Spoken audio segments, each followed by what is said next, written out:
Andy, and I guess I'm a social entrepreneur. I run a couple of organisations. Mainly I run a non-profit called Mind Apples. We're asking what's the 5 a day for your mind. And I also run a consultancy called Sociability, where myself and my associates share back what we've learned from our strange life of trying to create businesses that will change the world. And before that I co-founded schooloferything.com with a group of friends. So I've been doing this attempts to change the world in a positive way for about 6 years now, and still going, so I guess that's a success.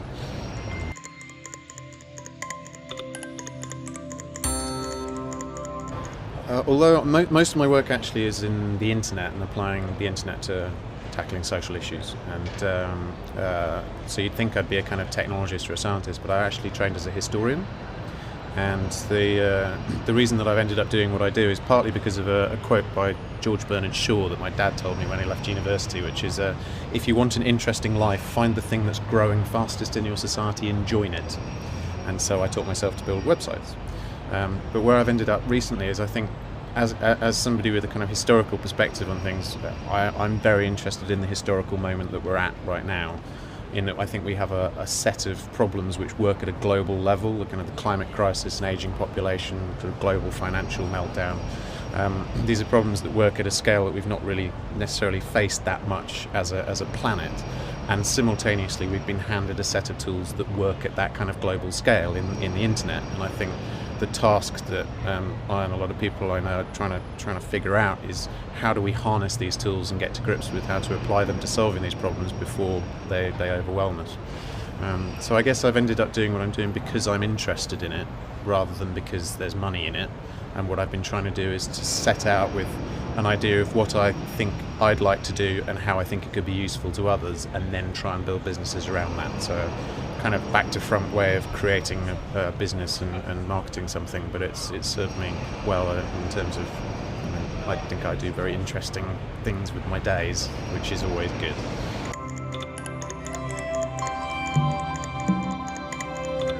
I guess the dream for people running their own businesses, and particularly trying to do things that I think are socially important and valuable, is that it should be a wonderful life of kind of us doing what we're really passionate at and using our talents, and people really loving what we do and living a good life. And I think the reality is that actually it's hard enough to start a business that makes money, let alone trying to start a business that makes money and changes the world at the same time. So the reality is it's very, very hard work. But business isn't rocket science. It's actually just a lot of hard work. It's a lot of hard graft, and I think over time what I've found good about it is that I have a certain amount of control and responsibility, and so I can shape things as I would like.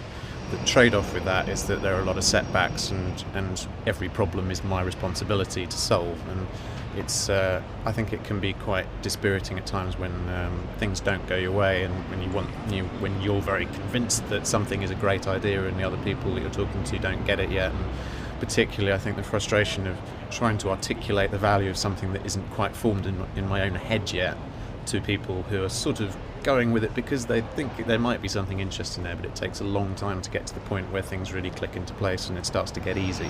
So it's been a hard process for over each of the businesses that I've started and been involved in. It's a long process before it starts to feel like smooth running.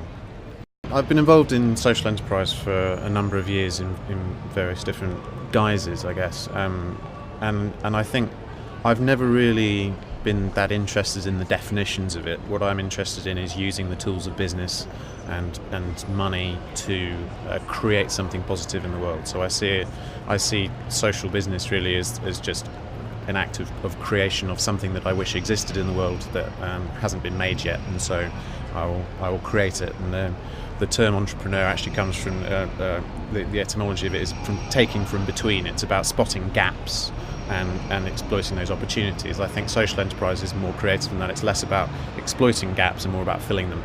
I'm actually a little bit critical of social enterprise as a movement, because I think that we've got into a kind of rhetoric lately where it's almost as if social enterprise is somehow different and better and going to take over the world and replace commercial enterprise. And actually I think the reality of it is that there's just a huge spread of market opportunities, and at one end, the most extreme end, you've got selling cheap, simple products to people with a lot of money.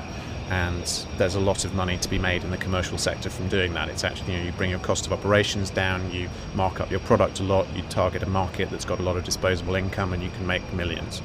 And then at the other end of the spectrum, you've got selling very complicated, expensive products to people with no money, and that's public services. Solving the challenges of complex families in Essex is incredibly bad business. The operational cost is far too high, it's very complicated to deliver, and the people who you're trying to help haven't got the money to pay for it.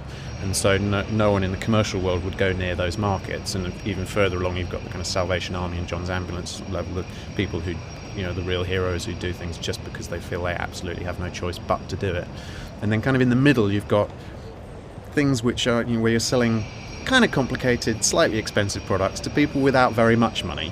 And that's social enterprise. And that's the area where there's not really enough margin in it to make it commercially justifiable, but it is worth doing because of the effect it has on the societies that we live in.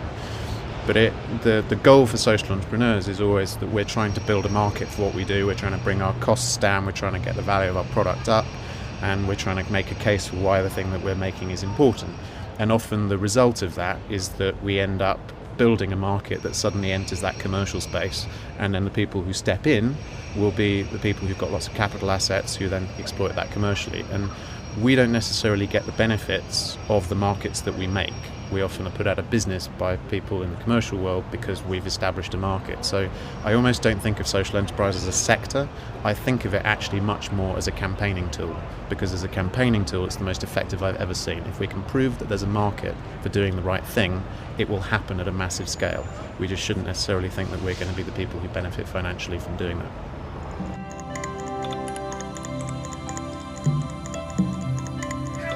Mind Apples, we're a non-profit organisation that is promoting good mental health. And by good mental health, we're not talking about illness, we're talking about actually being healthy. And we do that by asking what's the 5 a day for your mind, and engaging people in the importance of taking better care of their minds and educating people to understand themselves better. And I guess the idea came out of my frustrations with the way that the mental health community talks about itself, and the way that mental health as a subject is perceived in our culture, to the point where it's become completely synonymous with illness.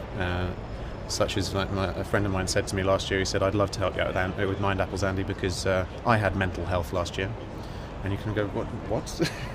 And he meant that he'd had a breakdown, but he referred to that as getting mental health. It's almost as if mental health has become something contagious and terrible that we don't want and we must run away from, when in fact mental health should be the best thing that we could ever have. And in fact, from a communications and marketing point of view, feeling good in your mind is actually the basis for most brand marketing. It's the reason that they're telling us to buy better razors and buy shoes and go on that holiday and have a Kit Kat. And so from my perspective, mental health should be the easiest thing to sell in the entire world. And so what we're trying to do is to build a positive brand and an aspirational culture around having a healthy mind, so that people can take care of themselves better, and those who have experience of mental distress can actually be of service to everybody else in society, because they know so much more about their minds and they can teach us what works. So we do engagement and training services at mindapples.org. Most of it's digital and events. We take a tree around to music festivals and talk to young people about what they do to keep their minds healthy, and run big parties where people come along and have a good time in the name of mental health, and it's all very good fun. And in theory, totally uncommercially viable, but actually it turns out there are quite a lot of people who want to engage people in thinking positively about the health of their minds, so we're doing business as well.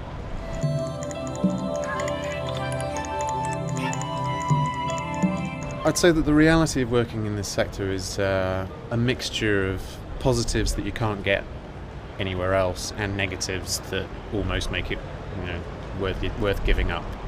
And I'd say the main thing about it is that no one should kid themselves that there's much money in it. And I think there's a danger of the kind of entrepreneurial myth that we should all be living in our cars and selling all our possessions, and we should put up with having no relationships and not being able to afford to have a family because there's some kind of big payoff at the end, that kind of entrepreneurial dream.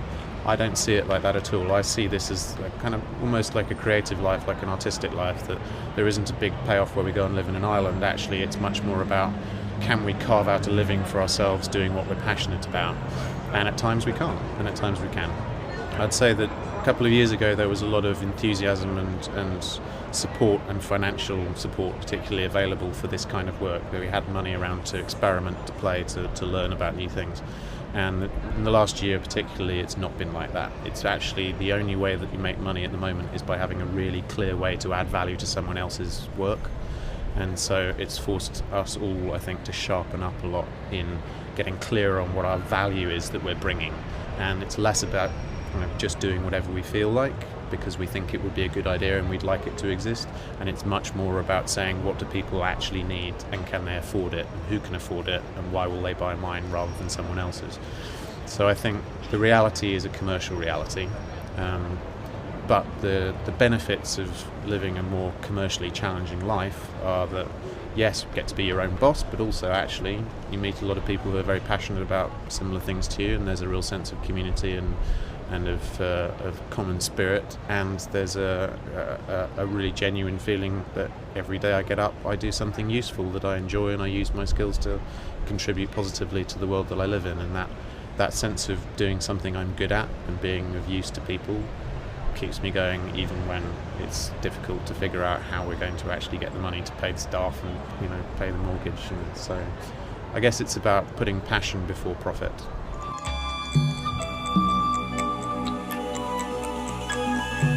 One of the reasons that I started Mind Apples was because I felt that in an age when the job for life is over, we all need to take a much more entrepreneurial approach to our own careers. And actually part of the trade-off with that is that we can no longer look to our authority figures and our institutions to take care of our emotional and mental well-being.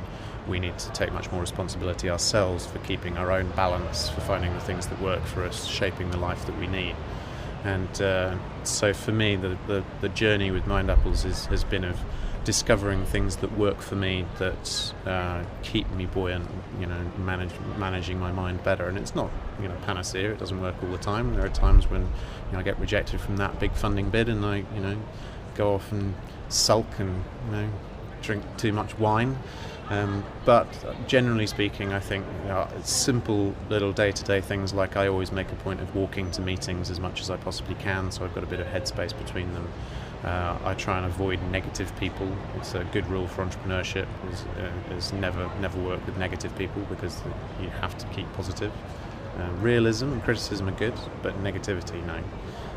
And then just having a bit of an outlet, like being able to play the piano, or sing a bit of karaoke or whatever it is, just something that gets you out of your head.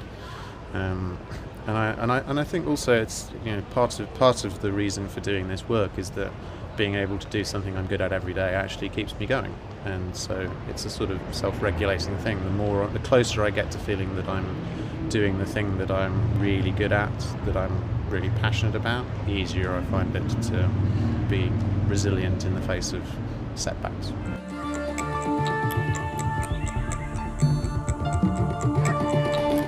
So my first startup was schooloferything.com, which co-founded with a group of friends back in, I think it was 2006. Oh gosh, I feel old. And the motivations behind that was that we felt that education had become far too institutionalized, and that there's a place for institutional learning, but actually that's not the sum total of how we learn and why we learn, and it's also not necessarily the best place for a lot of the things that are important to learn in a changing world.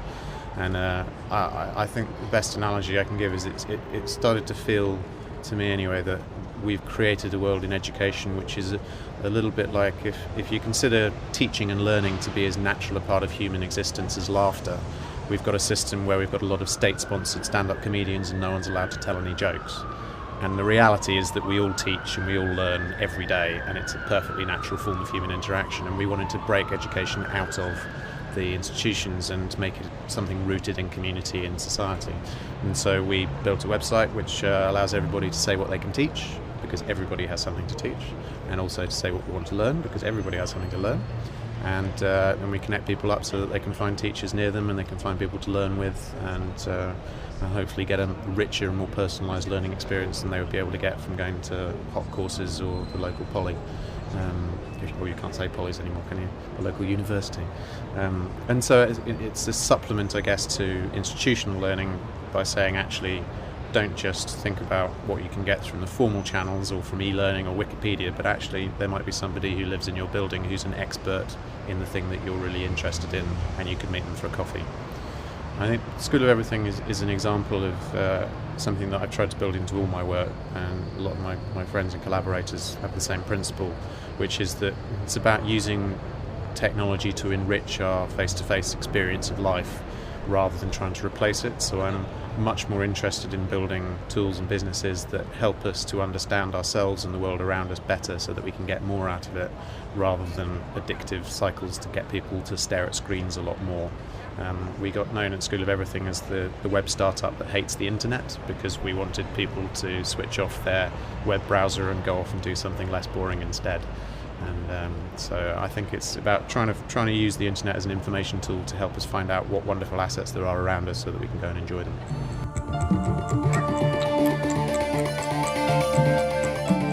I'd say the most important thing that I've learned from 5-6 years of doing this is that I feel I understand money much better than I did. And everyone has a different relationship with money, but I've come to believe that money is a tool that only performs one function. Money is a tool for getting other people to help you. And if thought of in those terms, then it's obviously an incredibly useful thing. So if I want to fly to New Zealand, I'm not going to be able to fly to New Zealand on my own. I need people to mine tin and aluminium and build a plane, and I need people to get the oil out of the ground and refine it and fuel that plane, and I need people with skills to pilot it and staff it. And so there's a huge amount of help that I need in order to fly to New Zealand. And that can be achieved by me paying people a lot of money.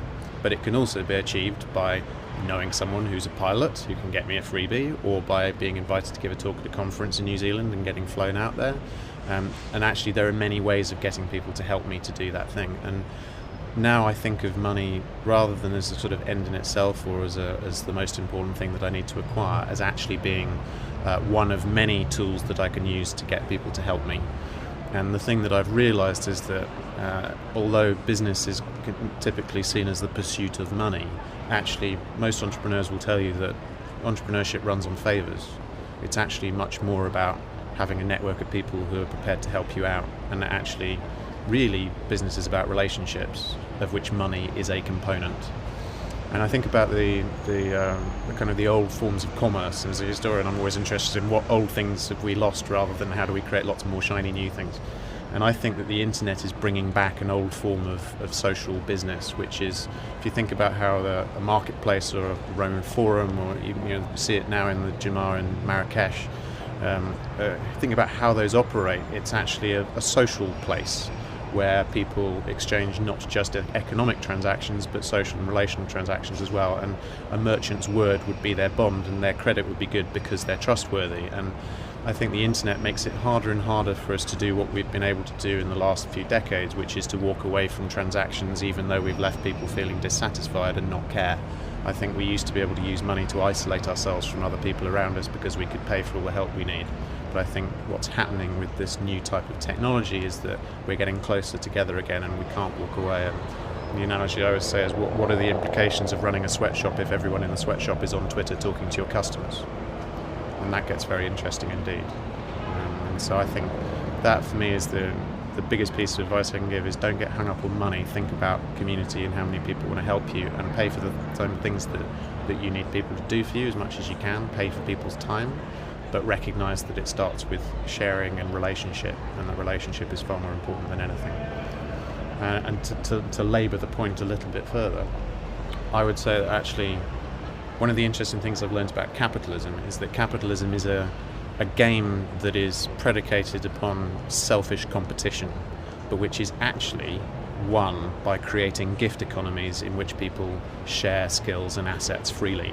And we call those gift economies companies a lot of the time. So the reason that Accenture have a global presence and a dominance is because anyone in Accenture can ring up anyone else in Accenture and say, "Hi, I need a favour."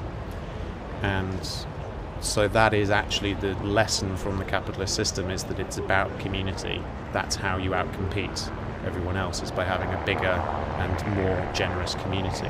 And we don't necessarily need to root all those communities in companies. We can actually do it in all kinds of different areas as well.